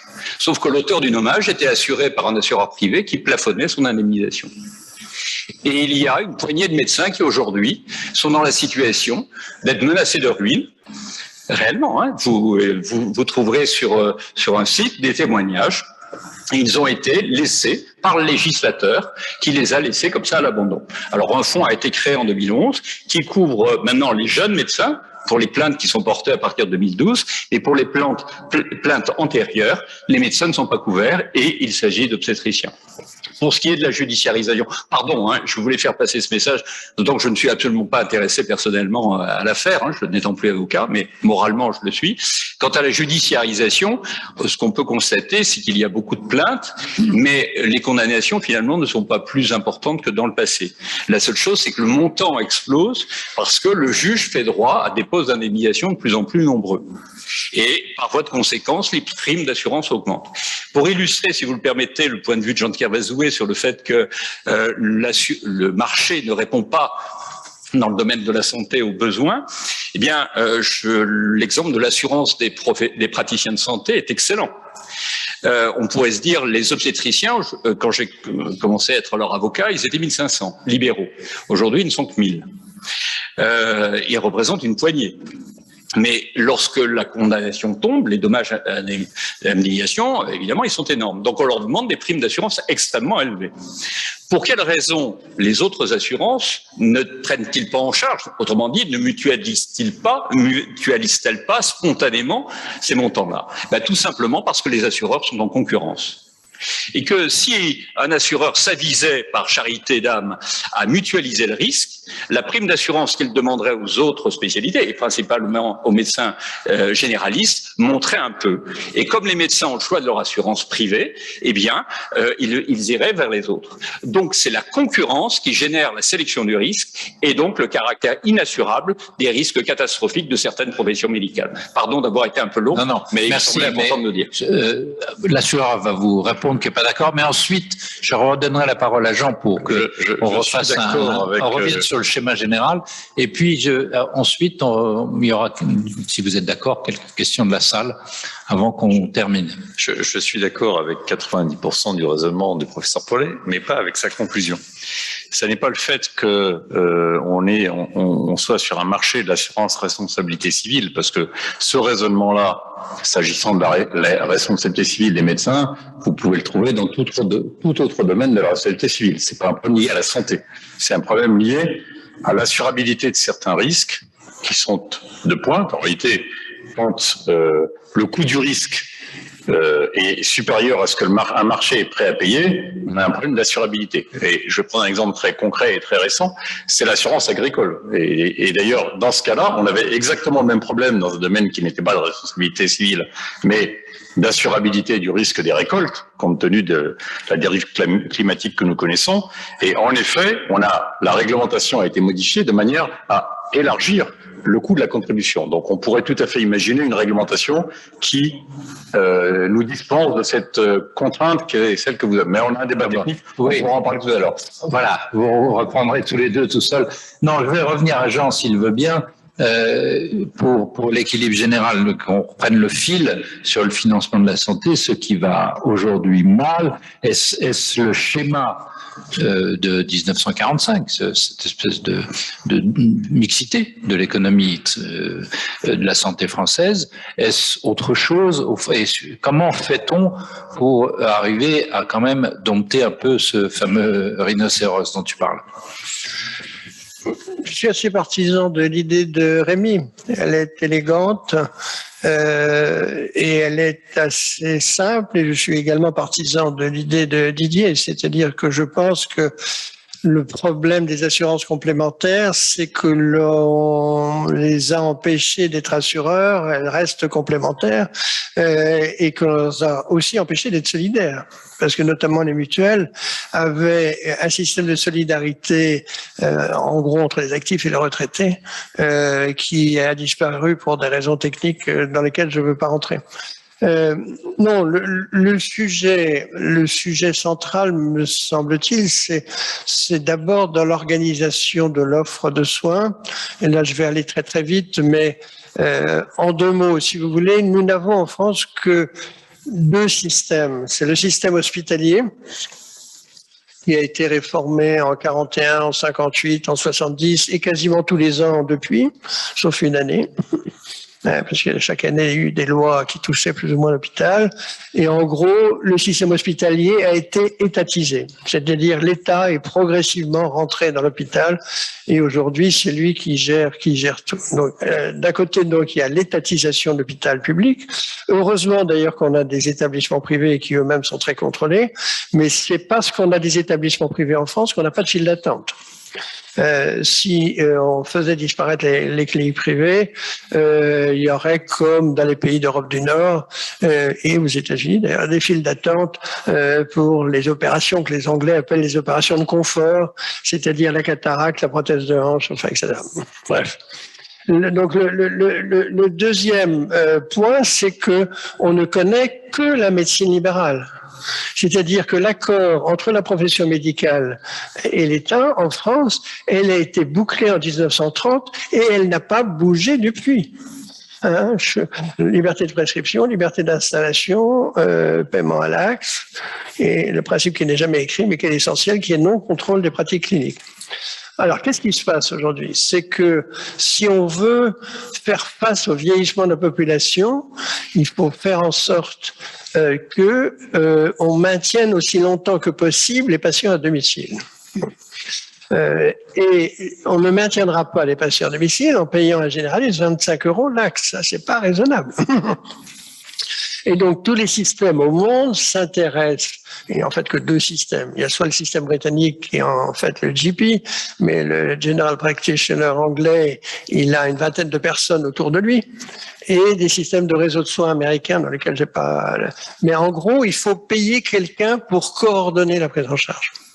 Et ce quelqu'un, on n'a pas intérêt à ce que ce soit le médecin, parce que les médecins, il faut les aider à faire de la médecine, il ne faut pas leur demander de gérer, donc il faut faire en sorte, et donc il y a beaucoup d'exemples de systèmes. Or, on voit bien que pour l'instant, on ne réfléchit pas à cette manière de prise en charge. Alors, il y a un troisième sujet que vous avez évoqué directement, que j'ai présenté ici dans cette académie il y a 25 ans, sans aucun succès, mais que je représente donc 25 ans après, mais j'ai beaucoup écrit. Il y a un vrai problème de l'accès au savoir des médecins.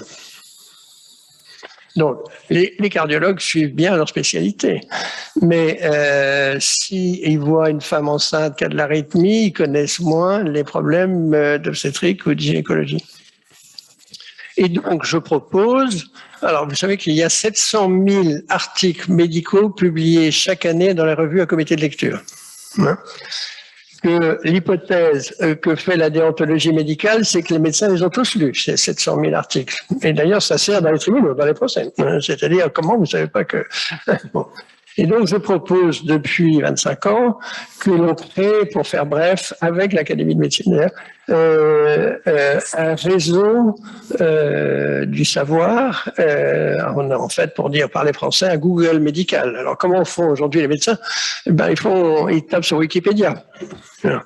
Alors, je suggère que l'on fasse ça de manière beaucoup plus sérieuse, avec les sociétés savantes, avec probablement une société privée, de façon à ce que les médecins puissent être au courant des innovations médicales. Donc, le problème, à mon avis, c'est qu'on n'arrivera pas à revenir sur les différents acquis, mais qu'on peut faire quand même beaucoup mieux pour beaucoup moins cher. Je vous rappelle qu'en France, il y a 2650 établissements hospitaliers. Il y en a 2000 en Allemagne, alors qu'ils sont 25% de plus que nous.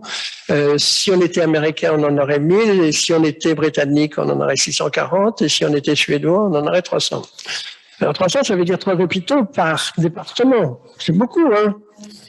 Donc, aujourd'hui, quand Madame Buzyn a dit qu'elle ne fermerait pas d'hôpitaux, Madame Buzyn a fait un jeu de mots. Parce qu'entre l'assistance publique de Paris ou l'assistance publique de Marseille ou les hospices civils de Strasbourg et l'hôpital de Pontivy, qui est déjà assez grand, ou celui de l'UDEAC, pour parler de Bretagne, ou celui de je sais pas trop où, c'est le même mot, mais ça n'a rien à voir. Or, comme vous le savez, le sujet central de tous les pays du monde, c'est la double division du travail médical. Là, je m'arrêterai en vous l'évoquant, et pardon mes amis qui m'ont entendu parler de ça souvent, mais donc quand je suis né, dans les années 44, il y avait 12 spécialités médicales. Les facultés de médecine, aujourd'hui, on reconnaît 56. En fait, il y en a 220 à peu près. Donc, quand je suis né, il y avait des chirurgiens. Après, il y a eu des orthopédistes. Et maintenant, il y a des spécialistes de la main, du genou, de l'épaule. Alors, c'est pas encore la droite et la gauche, mais voilà. Donc, et ça, c'est inéluctable. Donc, tous les pays au monde ont ce problème à traiter, ce qui d'ailleurs pose le problème des généralistes. Et bien entendu, veut dire la fin des hôpitaux, parce que tout simplement, il n'y aura pas de médecins. C'est-à-dire que pour faire vivre un spécialiste de la main, il faut que la population ne soit pas... En fait, pour faire vivre un orthopédiste, il faut 30 000 personnes, en gros. Et pour faire vivre un spécialiste de la main, il en faut 300 000. Donc ça veut dire que vous avez, par région, 1 ou 2 services de la main. Soit. Donc, il faut tenir compte de ça et voir en sorte comment on réforme la médecine de ville. Sachant qu'il y a donc une spécialisation de la médecine de pointe, mais il y a aussi la division du travail chez les autres professions. Donc vous avez aussi à peu près 150 professions qui touchent de près ou de loin à la santé. Donc ça fait une matrice de 200 par 150. Et jusqu'à présent, ça fait 30 000 cases. Et vous voyez que le système de paiement à l'acte, il paye une case. Mais personne ne paye la coordination entre les cases. Donc, c'est à ça qu'il faut réfléchir et il faut réfléchir de manière urgente. Et d'ailleurs, on ne résolvera pas la question. Madame Touraine n'a fait qu'une bonne réforme, à mon avis. Voilà. Comme disait Chateaubriand, il faut dire de mal de personne. Il y a trop de nécessiteux, mais elle a fait une bonne réforme qui est les infirmières de pratique avancée. Alors, c'est un nom nul, mais en gros, entre les bacs plus 3 que sont les infirmières et les bacs plus 10 que sont les médecins, tous les pays au monde ont des bacs plus 5. Et les bacs plus 5, ce sont ces infirmières de pratique avancée, mais il y en a 450 en exercice et 1000 en formation. Il est évident qu'on ne va pouvoir s'occuper des personnes âgées dépendantes de la génération du baby-boom qu'avec eux ou elles. Voilà ce que je voulais dire. Merci beaucoup. Ça fait beaucoup de sujets de conversation. Je ne sais pas si... Alors, vous passerez bien la parole si vous êtes interrogatif sur des aspects ou d'autres. Donc, vous levez la main. Il y a un petit bouton rouge près de votre micro qui essayez de l'allumer, voilà, et posez votre question. Oui, bonjour, j'en ai même 3, si vous me permettez, rapidement. Ce que j'avais entendu en ce qui concerne à la fois le fait que les médecins prescrivent trop et le rôle des mutuelles et des systèmes complémentaires, c'est notamment que quand il était décidé de dérembourser un médicament ou un type d'acte, en général, parce qu'il était peu efficace, les mutuelles s'empressaient de continuer à le rembourser et donc ça, quelque part, donc c'était préjudiciable à l'efficacité globale du système. Donc il y avait un effet contre-productif des mutuelles. Donc c'est un élément du débat que j'ai entendu et sur lequel je voulais éventuellement avoir votre avis. La deuxième question est plus juridique. Si les IJ ne représentent plus que 10% des dépenses, pourquoi continuer à mêler les partenaires sociaux à la gestion de la sécurité sociale? Et quid par ailleurs du rôle des collectivités locales là-dedans, dans le modèle que vous avez présenté? Et puis peut-être une question plus générale, la question du grand système de santé, je ne sais pas si c'est le bon terme, on voit qu'il est apparu dans le débat public, on en parle assez souvent, il y a beaucoup d'articles, et j'arrive pas à comprendre qui l'a amené, pourquoi il est sur le terrain, il n'est pas amené, semble-t-il, par les politiques. Donc si vous avez une explication à ça, je serais aussi intéressé. Merci beaucoup. Merci beaucoup. Alors, premier, monsieur l'assureur va répondre toujours de votre faute. Sur le premier point, bien évidemment, je suis complètement d'accord avec vous. Et ça illustre parfaitement ce que disait Jean tout à l'heure. D'ailleurs, ça vaut aussi bien pour l'assureur public, enfin pour la sécurité sociale, que pour les complémentaires. Si une procédure n'est plus efficace, elle devrait être déremboursée. Alors, elle l'est pas dans la sphère publique, elle l'est pas non plus dans le système complémentaire. Alors, dans le système complémentaire, c'est très simple. C'est que depuis 2004, la réglementation dite du contrat responsable, c'est un terme un peu barbare parce qu'il veut rien dire, oblige les complémentaires à prendre en charge tout ce qui est dans le ticket modérateur, que ce soit utile ou pas. Alors, si tel n'était pas le cas le jeu de la concurrence et la recherche d'efficacité des contrats permettrait aux complémentaires de dire ça je prends pas. Et en effet, quand une procédure est obsolète, il serait plus intelligent de la remplacer par un nouveau remboursement d'une nouvelle procédure, quand bien même cette nouvelle procédure n'est pas encore reconnue par l'assureur public.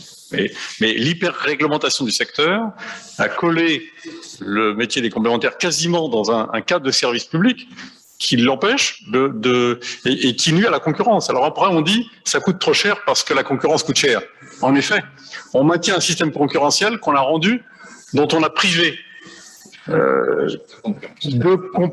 d'efficacité du fait des effets de concurrence. Alors, ou on l'étatise, ou on leur donne les moyens de sa concurrence. Alors, la grande sécu, qui a inventé ça? D'où ça vient? Pas les assureurs. Non, c'est pour l'essentiel l'équipe Kouchner, donc dont Didier Tabuteau. Oui, enfin non, c'est surtout l'équipe Kouchner, parce que c'est Didier Tabuteau qui est un ami et l'actuel vice-président du Conseil d'État, qui pense que effectivement, avec une règle de 3 peut-être un peu rapide, en enlevant les coûts de gestion des mutuelles et des assureurs complémentaires qui recoûtent 6 milliards, on ferait 6 milliards d'économies. Alors, ce qu'a expliqué Didier, c'est qu'à son avis, c'est un peu plus compliqué que ça. Mais enfin bon. Mais à mon avis, c'est un débat qui va repartir tout de suite après l'élection présidentielle. Oui, allez-y. Oui, je voudrais. Il y a un paramètre qu'on n'a pas abordé et qui me semble très important. C'est l'attente, voire l'exigence du patient, l'exigence en termes de soins et en termes de localisation des soins. Il veut son hôpital dans son village. Pas tout à fait, mais c'est presque ça. Et là, moi, je vous pose la question. C'est une question que vous avez certainement déjà eu à travailler. Qu'est-ce que vous en pensez? Ça, c'est assez simple. C'est-à-dire que la règle mondiale, elle est la suivante. C'est que quand on déménage une grand-mère, on la tue. Donc, la règle, c'est que la prise en charge des personnes âgées en fin de vie, elles doivent être très locales. Et quelquefois, aujourd'hui, il y a l'affaire Orpea dont on pourrait parler, mais voilà, la bonne unité, c'est plutôt 40 places, enfin bon, etc. Et on a vu ça d'ailleurs parce que l'essentiel des conséquences de Fukushima, ça a été le déménagement des grands-mères. Donc on n'a pas tué les gens du fait des rayonnements radioactifs, on a tué les gens parce qu'on les a déménagés. Alors en revanche, les gens comprennent très bien, vous savez, les élus, ils défendent des hôpitaux dans lesquels ils ne se font pas soigner. Donc les gens comprennent assez bien que pour des raisons techniques, il faut se déplacer. Donc nous tous, moi je trouve que je passe pas mal de temps en Corse, mais que mes amis corses, je les fais venir à Marseille ou à Paris. Et ils comprennent très bien. Donc, en plus, comme on l'a rappelé à plusieurs reprises, les durées de séjour, c'est 3 jours ou 4 jours. Donc, la famille peut se déplacer, il y a un frère, voilà, aller à l'hôtel ou ailleurs, et on peut imaginer toute une série de systèmes. Mais il est clair que les gens, quand on leur dit que c'est dangereux pour X ou Y raison, ils sont très rationnels et ils comprennent très bien. Mais il ne faut pas il ne faut pas être hypocrite sur ce sujet. Il faut dire que le petit hôpital dans lequel on fait de la chirurgie, c'est fini. C'est fini et c'est dangereux. Merci. Je crois, Jean, peut-être je peux dire un mot? Oui, bien sûr. Je crois, Jean, le problème a été que très souvent, la fermeture de ces petits hôpitaux qu'on qualifiait à juste titre de vide et dangereux, a donné place au vide, à rien du tout. Et quand on les fait, il y a un défaut d'accès aux soins dans ces zones rurales ou périurbaines, et c'est tout le débat actuel, c'est pas le sujet ce soir, mais de ce qu'on appelle les déserts de santé, où il y a effectivement un besoin pour la population d'accéder à des soins médicaux, infirmiers, parfois d'ailleurs à un travailleur social ou à un psychologue, et cette fermeture qui était finalement la porte des urgences prenait tout ce qui, j'allais dire toute la misère du monde, mais c'est un peu ça. Quand c'est fermé, il n'y a plus rien. Et le fait, c'est qu'il n'y ait plus rien. C'est pas le fait que, alors que sur le plan technique, évidemment, il était pertinent de fermer. Alors, Olivier Pastret, tu voulais poser une question. Non, d'abord faire une remarque en écoutant les économistes de la santé que vous êtes, avec Pervenche, on se faisait la remarque, on pourrait les remplacer santé par finance. Quand on analyse les dysfonctionnements, on n'est pas très loin. Après, une question spontanément, je la pose à Jean, mais elle s'adresse à tout le monde. J'ai oublié de dire une chose. On a écrit un bouquin avec Artus sur l'économie post-Covid, et je me suis occupé de la partie historique, et j'étais fasciné par une chose, c'est que la crise actuelle, la pandémie actuelle, si on la compare dans le temps, il y en a eu 5 depuis 167 après Jésus-Christ. Donc c'est une crise d'une ampleur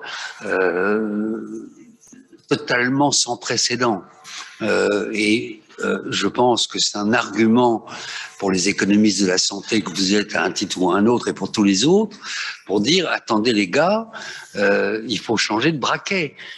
C'est pas une crise. Alors la crise de l'économie de la santé, elle existe, mais là, il faut changer radicalement d'univers. La première, en 167, j'avais oublié, c'était la peste antonine, qui en fait n'était pas une peste. Mais vraiment, c'est une crise d'une ampleur sans précédent, et on n'en a peut-être pas tous conscience, et notamment les politiques. Et question dans la question, puisqu'on est dans l'histoire, Hippocrate, qui a finalement une assez bonne gueule, il ressemble à Victor Hugo, qu'est-ce qu'il ferait aujourd'hui? Alors, moi, je crois que ça ne changera rien. Le Covid, je pense que ça ne changera rien. Alors, il va y avoir... non, si vous voulez, tout le problème, c'est de faire en sorte que les grands élus, ou les moins grands, se forment une idée indépendante de ce sujet en dehors des lobbies. Il se trouve que avant l'élection présidentielle précédente, j'avais discuté assez longuement avec un candidat malheureux, en tête-à-tête pendant 2 heures. Il m'avait dit, écoutez, c'est intéressant parce que vous savez bien que les commissions santé de nos partis politiques, c'est la somme des lobbies. Alors, entre la droite et la gauche, c'est pas exactement le même, quoique il y a des recouvrements, mais l'industrie pharmaceutique est de tous les côtés, mais les syndicats médicaux, etc. Et donc, et comme ces lobbies ont des positions antagonistes, rien ne bouge. Mais on a un vrai problème que moi je n'arrive pas à résoudre, c'est de rendre sensible au sujet qu'on a évoqué rapidement ce soir auprès d'élus. On a vraiment un problème de conception politique. On en a eu un pour la lutte pour l'épidémie, et tu as raison d'en parler. Enfin, les gens ont découvert que la santé et la médecine c'était pas la même chose. Les gens ont découvert la déshérence du ministère de la Santé, et notamment la direction générale de la santé, qui est une direction qui a toujours été dirigée par un médecin, mais qui est composé de juristes. C'est-à-dire que la santé publique est un liberticide. Donc, il est interdit de dépasser les 50 km/h, il est interdit de fumer, il est interdit de... etc. Bref, nous, les gens, la Direction générale de la santé, ils font des textes. Mais ils ne font pas de la médecine. Donc, bref. Donc, si tu veux, mon analyse, c'est que j'espère que ça aura un effet au moins un tout petit peu sur la réindustrialisation. J'espère que ça aura un effet, je le souhaite, sur la recherche médicale et éventuellement sur l'enseignement de la médecine.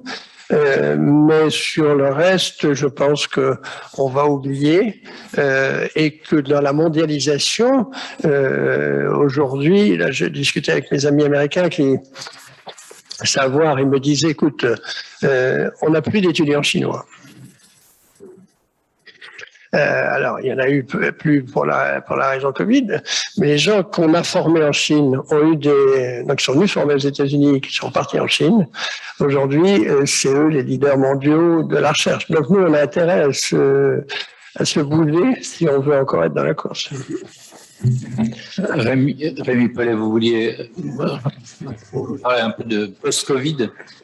Je ne tirerai pas de leçon après Jean-Pierre Zoué qui connaît mieux le sujet que moi, sincèrement. Hein. Elle fait l'honneur de m'associer à ces réflexions. Les brèves idées qui me viennent sont au nombre de deux. La première, c'est qu'on pourra continuer à mettre de l'argent dans les hôpitaux, ça ne changera pas le problème de l'hôpital. On a augmenté considérablement le budget des hôpitaux, il en a bien fait. Le résultat, c'est qu'on a toujours 20% de lits qui sont fermés parce qu'on n'a personne au pied du lit. Donc c'est la structure même des hôpitaux qu'il faut remettre en cause, et Jean de Kervazoué défend depuis très longtemps, et je m'associe à sa suggestion, à savoir qu'il faudrait que les hôpitaux restent un service public, mais qu'un service public, ce n'est pas nécessairement de la fonction publique. Et on a plusieurs exemples. Il y a une catégorie d'établissements privés qui gèrent un service public, mais il y a aussi tout simplement l'assurance maladie. L'assurance maladie, ce sont des caisses de droit privé avec des salariés qui gèrent un service public administratif. Et les centres de lutte contre le cancer, etc. Et nous avons un problème en France, c'est que nous associons à la notion de service public la notion de fonction publique. Aujourd'hui, un directeur d'hôpital avec des fonctionnaires a une marge de manœuvre bien plus réduite que celle d'un directeur de caisse de sécurité sociale, et les caisses de sécurité sociale ne sont pas connues comme étant, des bourreaux de syndicalistes et de salariés. Donc il faut une souplesse. Ça, c'est la première leçon que je tire de la crise. La deuxième, on concerne les régions. On a vu de grands élus dire « mais attendez, nous voudrions intervenir, nous ne pouvons pas ». Et on leur a répondu « c'est l'ARS qui doit faire ». Alors, il y a des ARS qui ont bien fait, il y a des ARS qui ont moins bien fait, et finalement, les grands élus ont obtenu une modification de la loi très récente, elle est parue au journal officiel hier, c'est la loi 3D, décentralisation, etc., qui fait une place aux élus locaux dans les ARS. Je crains que cette réforme ne soit que cosmétique. Je pense qu'il serait plus intéressant de véritablement responsabiliser les régions en leur donnant une manne financière. Alors, évidemment pas la prise en charge le remboursement des soins. Il ne faut surtout pas régionaliser, comme certains pays l'ont fait, l'Italie ou l'Espagne. Ça serait la catastrophe. On serait obligé d'organiser, comme ça a été le cas en Allemagne, un fonds de péréquation national. Ça donne lieu à des négociations infernales. Il ne faut surtout pas le faire. Nous avons hérité de 45 un système national de financement qui organise une mutualisation spontanée. C'est parfait. En revanche, qu'est-ce qui interdirait de confier aux régions des fonds, par exemple, de prévention? Et en faisant jouer ce que je crois que les économistes appellent le benchmarking, ou la concurrence vertueuse, on vous donne de l'argent, et puis faites la preuve que vous êtes meilleur que les autres pour la prévention dans votre région. Il me semble que ça serait une façon de répondre à une juste revendication des élus locaux. De deux choses l'une, ou la régionalisation a du sens et il faut leur confier cette mission-là, ou alors il faut leur dire qu'en réalité ils ne servent pas à grand-chose, et je crois que ce n'est pas admissible aujourd'hui. Et je terminerai en disant qu'il faudrait quand même se souvenir du général de Gaulle qui est parti sur un référendum dont on a dit qu'il était suicidaire, qui était sur la régionalisation. Tout le monde a dit mais il est fou. Non, non, non, il était très réfléchi, et on peut être le général de Gaulle, croire à un État fort, tout en pensant au fait qu'une régionalisation pourrait être utile au pays. Voilà, c'est juste au passage. Merci beaucoup, et puis merci à tous les quatre de cette discussion merci Sésame, a ouvert plein de portes et plein de boîtes. Et maintenant, à vous d'aller farfouiller dans les boîtes et de réfléchir de votre côté. Je crois que nous sommes invités à un pot de l'amitié. Je vous remercie. Je remercie tout le monde.